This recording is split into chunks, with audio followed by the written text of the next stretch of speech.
At the beginning of the story, we see a man sitting in a dark jail whose name is Lee. In front of him is a piece of paper, and with his hands, he's very carefully preparing a fake stamp. Lee is no ordinary prisoner, but a very skilled artist. He wants to send a letter to someone from inside the jail, but the problem is that to send a letter, he needs to give the jail's postman $10, and Lee doesn't have a single rupee. So he uses his unbelievable skill and makes a fake stamp with his own hands. And this stamp is so perfect that no one could tell the difference between real and fake. After this, when the postman comes, Lee wants to give him the letter, but the postman demands $10. At that exact moment, an old prisoner in the opposite cell suddenly pretends to get sick and starts screaming. Because of this, the postman gets distracted, and Lee takes advantage of this moment to quietly put his letter in the postman's bag. Now who he's sending this letter to and why will be revealed at the end of the movie. Meanwhile, after some time, police come and take Lee out of jail. Here we find out that Lee had been imprisoned in a Thailand jail all this time, and now Hong Kong Police Inspector Ho has taken him into custody. Inspector Ho sits him in an interrogation room and starts reading all the charges against him one by one. The first charge is making fake notes. Besides this, 2 years ago, he attacked a central bank vehicle on a Canadian highway where about 7 guards were killed. Not only that, but there were several other attacks in the city afterward. Police suspect that an international gang is behind all this, and Lee is directly accused of being involved in all these incidents. But Lee, as always, denies all charges. He keeps saying the same thing, that the mastermind behind all this is a big mafia called Painter. Although he can't provide any information about what Painter's real name is, or where he can be found. Even today, in front of Inspector Ho, nothing useful comes out of Lee's mouth about Painter. Instead, his face shows tremendous fear. He cries saying that Painter will find him and kill him, so he should be sent back to jail as soon as possible. After this, the police collect his blood and hair samples and match them with DNA found at the crime scene, and in the results, every single sample matches Lee completely. This means his guilt is now as clear as daylight. The police keep pressuring him to confess the truth. But as always, Lee this time also refuses to admit everything. At exactly that moment, outside the police station, a girl named Yuen is waiting. She's brought her lawyer, so Lee can be bailed out. But the police clearly refuse, saying that Lee is a very important witness in several big cases, so bail is impossible in any way. However, the police puts a condition. If Lee reveals Painter's real identity, then bail will be considered. Then Yuen goes directly to Lee and requests him to tell her everything truthfully, and Lee opens up at that very moment and starts narrating those past events. Now the scene cuts to many years in the past. Here we see Lee and Yuen for the first time. Both were artists, and both created beautiful paintings. Through art, they slowly get closer to each other and fall in love. But there was a huge difference between them. Yuen was a creative artist who created original paintings in her unique style, while Lee never did original work. He just perfectly copied paintings by famous artists. His ability to copy was truly unbelievable. But the problem was that no one was interested in these duplicate paintings. And this copying ability would later lead him down a dangerous path. One day, an art gallery owner named Look comes to see their paintings. He's impressed by Yuen's work and wants to buy all the paintings. But he doesn't like Lee's paintings at all because they're copies of others' work. Look refuses to keep them in his exhibition. Then Yuen insists that he must buy all the paintings together or she won't sell any. After Look leaves, Lee tells Yuen that all his paintings have already been bought by a man in Tokyo. But after some time, Yuen realizes Lee is lying. None of his paintings had been sold. Actually, Lee wanted to make sure Yuen's career wouldn't be hindered because of him. Well, on the day of the exhibition, Yuen secretly places one of Lee's paintings next to hers. Everyone was praising the work when suddenly a man comes and makes fun of Lee's painting. Seeing his behavior, Yuen gets so angry that she throws water on him. However, after the exhibition ends, Lee himself goes and apologizes to that man. Then the man laughs and says he was just joking so Lee would meet him alone because he had bought Lee's painting from the entire exhibition. After this, they sit in a restaurant and talk for a long time. The man introduces himself as Painter. Yes, this is the same Painter whose name Lee keeps telling the police. Painter praises Lee, saying that copying any picture so perfectly is no small feat. He directly offers that your talent will be very useful to me. The next day, Lee meets Painter and says he's ready to accept any offer from him. Painter welcomes him to his team with a laugh. But when Lee hears what work he'll have to do, the ground slips from under his feet. Painter hands him $1 and says you have to produce this note exactly. This means he's directly offering Lee to make counterfeit notes. Lee immediately gets very angry and rejects the proposal. Then Painter tells him that his real name is Sang. For the last 3 generations, his family has been in the counterfeit note business, but no one has gone to jail yet because he does everything very carefully. Now the question is, does Lee eventually agree to this dangerous offer? Painter starts explaining to Lee that this new dollar has such complicated patterns of pictures and letters that even high-quality, expensive printers can't print it properly. So he needs Lee's unbelievable hand skills, and after seeing Lee's work, he wants to convince Lee to accept this offer. Lee initially refuses, but thinking about his poor financial situation, he eventually agrees.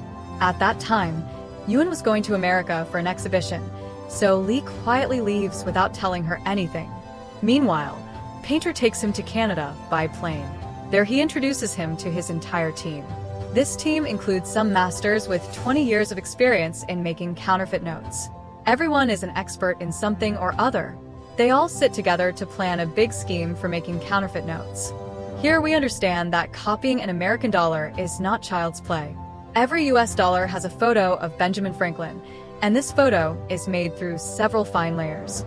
On Franklin's collar in small letters, United States of America is written. Now in the new notes, the American government has added several more security layers, which makes it impossible to copy this note without fine painting or advanced printing. Not only that, but the notes use a special ink that looks purple from one angle and golden from another. This is called the Moore effect. This means the ink has a color-changing effect. This means to make this note, they need both real paper and this special ink. Now Painter's entire team puts their minds to solving these problems. The biggest challenge was applying the watermark. For this, following the technique of old Chinese artists, they plan to paint on 3 different layers. On the middle layer, a watermark will be set very carefully, and Lee will have to complete this entire work with his own hands. Now, before starting the main work, Lee prepares some practice notes. He draws the notes so perfectly that all the team members are completely shocked seeing his work. This way, after practicing for a few days, they suddenly go to Eastern Europe. There, an old machine for printing banknotes is being auctioned, and they buy it. Now, the question comes, where will paper like real banknotes come from? Then Painter gives amazing information. He says that the USA government uses the same quality of paper for telephone directories as they do for notes. As soon as they hear this, they go to that directory printing press and buy 500 tons of paper directly from the owner. Now with these papers, they start making fake notes according to Lee's design. Counterfeit notes are printed one after another in that huge machine bought from the auction, and these notes look exactly like real notes. But a big problem still remained: the color-changing Moore effect. For this, the special ink needed is only available in government offices, and to get this ink, Painter makes a terrifying plan. Well, Painter and his team directly attack a central bank vehicle. That vehicle had several barrels of that color-changing ink, and Painter had come to loot them. Now, whether he wants to or not, Lee has to go with him for this job. While trying to steal the vehicle, guards start shooting, and Painter's gang returns fire. In this fierce gunfight, poor Lee gets stuck badly. Then a guard suddenly points a gun at Lee. But at that exact moment, Painter comes and shoots the guard, killing him. After that, Painter throws a bomb that destroys a distant vehicle, which also kills the remaining guards. Then they loot the ink barrels and quickly escape. But in all this, for the first time, seeing Painter's violent side, Lee's soul shudders with fear. Until now, he was fearfully making counterfeit notes, but he never thought he'd be involved in bloodshed. But now he's stuck in such a quagmire from which there's no way out. Meanwhile, after bringing the Moore effect ink, they load it into the printer and start printing notes again. Now the notes that come out each have the color-changing effect, just like real notes. Seeing this sight, the entire team jumps with joy because they've created something impossible to distinguish from real notes. But Lee is feeling tremendous guilt inside. He asks Painter that when this ink runs out, will people have to be killed again to bring more ink? It would be better if I try to make this ink myself. But Painter sharply scolds him upon hearing this and silences him. Now on Painter's orders, his men start smuggling counterfeit notes in suitcases to different countries. This way, their counterfeit note empire keeps growing day by day. But the police have already gotten wind of their activities. An undercover police officer named Wing is given the responsibility of investigating this case. This Wing starts following Painter's gang's movements together with Inspector Ho. Then, disguising themselves as a buyer, they go directly to meet gang members. Here, Painter's people are partying on a boat in the middle of the sea. Although Painter and Lee aren't present, Wing observes everything and then leaves. But Painter's real game hasn't even started yet. Painter fixes a meeting with an old client named General. The next day, he takes Lee with him towards General's house. On the way, Lee tells Painter an important thing. He says he knows about a special kind of carpenter who can create the Moore effect. This means using this ink, 2 different colors can be applied to the dollar bill from 2 different angles, and for this, no one has to be killed. Painter becomes very happy hearing this idea and promises that he'll buy a resort in Lee's name where he can spend the rest of his life peacefully with Ewan. But then Painter suddenly puts a bomb remote in Lee's hand and says, "You have to press this button on my signal." Meanwhile, upon reaching General's house, the meeting starts normally. General offers to buy counterfeit notes from Painter at good rates and says to shift with your entire gang here for 6 months and teach my people to make perfect counterfeit notes like you. Then General laughs and says, "If your father were alive, he would immediately agree to this deal." Hearing this, Painter's facial expressions change terrifyingly. He slowly gets up from his chair and goes to General, whispering in his ear, "7 years ago, you killed my father." Hearing this, General realizes that Painter hasn't come here for business, but for revenge. Painter opens his shirt and shows that his entire body is strapped with bombs. Then he shouts at Lee to press the remote button. But Lee, trembling with fear, can't even move his hand. When Painter scolds him even more harshly, the remote slips from Lee's hand onto the ground, and as it falls, its switch gets pressed. But the explosion doesn't come from the bombs strapped to Painter's body, because those are fake. Actually, the blast happens in Painter's parked car outside. This man was actually driving around with a complete bomb in his car. From the powerful shock of the explosion, several of General's men die right there. The others come running and start shooting at Painter. But Painter fires 2 pistols in both hands in such style that one by one people fall to the ground. But this was just the beginning, because General wasn't a novice either. But Painter had already made arrangements for this. One of his associates starts continuously firing a rocket launcher from far in the forest. From the rocket launcher attacks, everything there is blown away, and the entire area is surrounded by flames. In the midst of smoke and destruction all around, Painter takes 2 rifles and clears out more people. Then some more of his associates bring vehicles and start crushing General's men.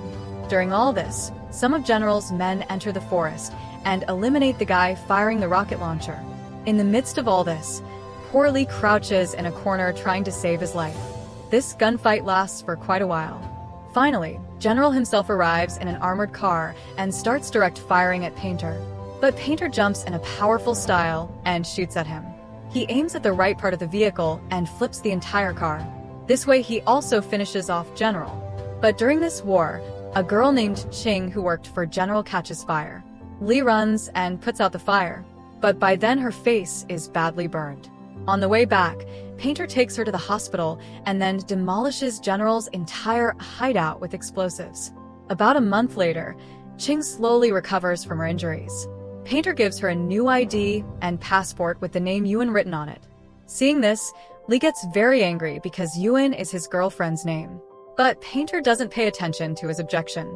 This way, with a new identity, Ching joins Painter's gang and slowly becomes attracted to Lee. However, Lee doesn't pay much attention to all this. Meanwhile, one day they all go together to see Ewan's art show, where Painter tells Lee that he's arranged a resort for him. Now, he can live happily with Ewan. But Lee sadly says that would Ewan be happy living in a resort bought by a criminal? Just then they find out that Ewan is going to marry Look, the art gallery owner. Actually, Lee hadn't kept in contact with Ewan for a long time. Because of this, Ewan didn't wait for him anymore and got into a relationship with Look. After learning this news, Lee quietly leaves the gallery and tells Painter that he and Ching now want to leave this gang. Painter gets very angry, curses him, and says that Lee can only leave after finishing the work of making ink. Meanwhile, that undercover officer Wing now wants to meet Painter directly in disguise. But Painter already had suspicions. He investigates and finds out that one of his gang members, Uncle Yen, bought a watch and used their own counterfeit notes to buy it. While Painter's gang has a strict rule that no one will buy anything with their own counterfeit notes. This meant that Yen broke the rules, and his mistake is why the police found out about their activities. That's why Painter wants to punish Yen. Yen falls in front of him and begs, pleading for the lives of his wife and daughter. Because Painter has another terrifying rule. If someone makes a mistake, their family is also eliminated. But Painter doesn't pay attention to Yan's crying and pleas and coldly shoots him directly. Seeing this brutal murder, Lee can't control himself. He immediately attacks Painter. But Painter shoots past his ear and gives him a hard punch in the face. Meanwhile, Wing comes again in disguise to meet Painter. But Painter already knew about all his plans. So during the conversation, he suddenly tells Lee to shoot Wing. But this time too, Lee doesn't move from his place. Finally, Painter himself shoots and kills Wing. After this, he gets even more angry at Lee and reveals something in front of him that sends chills through Lee's entire body. Painter shows that he currently has Yuan and her fiancé Look as hostages, meaning somehow this man had kidnapped Yuan and Look, just to blackmail Lee. Painter directly tells Lee to shoot Look, but Lee doesn't agree to this at all. Instead, he points the pistol at Painter.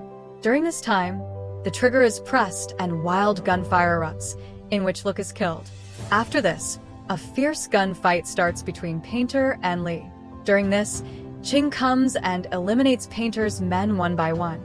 Finally, Lee shoots Painter directly in the chest and finishes him off.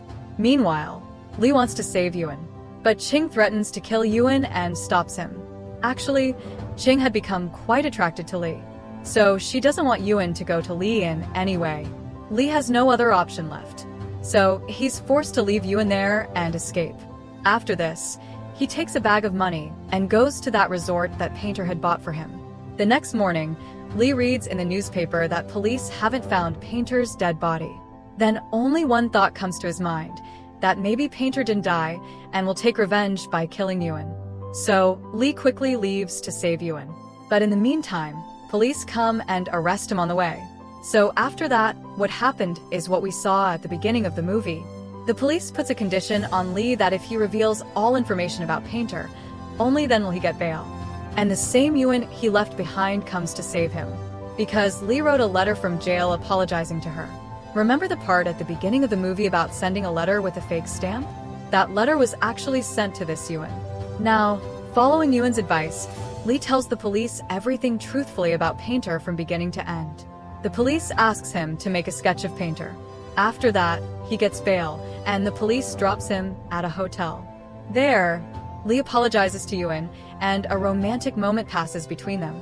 At that exact moment, Inspector Ho sees a man wearing a police uniform whose face exactly matches the Painter sketch Lee made. And the funny thing was that the man was wearing a police uniform and going inside the police station himself. That's why Ho, with his team, immediately arrests him. Everyone thinks the country's most wanted criminal is finally caught. But the man shouts in shock, "When did I become a criminal? I'm just an ordinary police constable." When he shows his ID, Inspector Ho's face goes pale because now he realizes that Lee has fooled them all for so long. But believe me, the real truth is still pending, and it's so shocking that you'll be stunned. Are you able to understand the story now? The terrifying Painter whose story has been told all this while is actually none other than Lee himself. From designing counterfeit notes to attacking the central bank vehicle and committing massacres at General's hideout, he did all this alone. But to save himself, he created an entirely fictitious character named Painter in front of the police, acting completely innocent. And that poor police constable he saw on duty during arrest, whose face he used as a sketch for Painter. Think about it. Throughout the movie, we thought Lee was an innocent artist who was forcibly dragged into this crime, while he was actually the real mastermind of this entire operation. Not only that, but an even more terrifying truth is that after coming from China, Lee never actually met Yuan. the girl who came to the police station to save him and with whom he was in the hotel. She wasn't actually Yuan. She was Ching, the same girl whose face Lee had changed through plastic surgery to look like Yuan. Remember during the war at General's hideout, Ching's face was burned? Right after that, Lee made her look like Yuan because he could never have the real Yuan. So he kept Ching by his side after making her Yuan. Well, the next day, fake Yuan turned Ching gets very upset. She realizes that Lee never loved her as Ching. He was always looking for Yuan's face inside her. In this anger, Ching kidnaps the real Yuan and her boyfriend Look and tells Lee, "If you really love me, then eliminate them." Then a gunfight starts between them, and in that shooting, Look is killed. After this, when Lee escapes from there, the police catch him.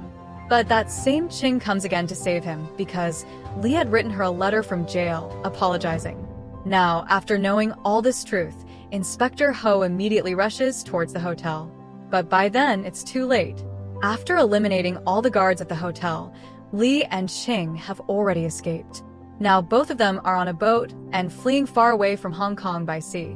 But then Ching suddenly tells him something that breaks Lee's heart. Ching tells him that she's deliberately going in circles with the boat, and before coming here, she wrote the boat's number on a lighter so the police could easily find them. Now, what was the reason for this? Because Ching realized that Lee will never love her. He only loves the Yuan face that resides in her. Now Ching also wants to take revenge on Lee. Just then, Lee sees that police have surrounded them from all four sides. He quickly tries to speed up the boat and escape. But Ching had hidden explosives in the boat beforehand. She presses the trigger, and with a powerful explosion, the entire boat turns into a ball of fire. In the end, that fire consumes both of them. After Lee's death, Inspector Ho goes to the real Yuan. He tells her that they've identified the painter. Now Yuan didn't know that Lee was the real painter because her eyes were blindfolded during the kidnapping. When Inspector Ho shows her Lee's photo, she says, "Yes, I know this man. He used to be my neighbor once." This means there was never any real relationship between Lee and Yuan. His love was completely one-sided, and he never even told her how he felt. He was so obsessed with her that he wanted to become an artist like her. But being an original artist like her was beyond Lee's capability. That's why he chose a wrong path using his powerful copying skill. His plan was to earn a lot of money someday and stand before Yuan with dignity. But that dream of his also turned to ashes in the end. Pieces of the boat scattered in the dark waters of the sea, ashes of burning paper, and the pointless end of such a remarkable talent. The person he loved didn't even know him, and the person who loved him never appreciated her. And this is where the story ends.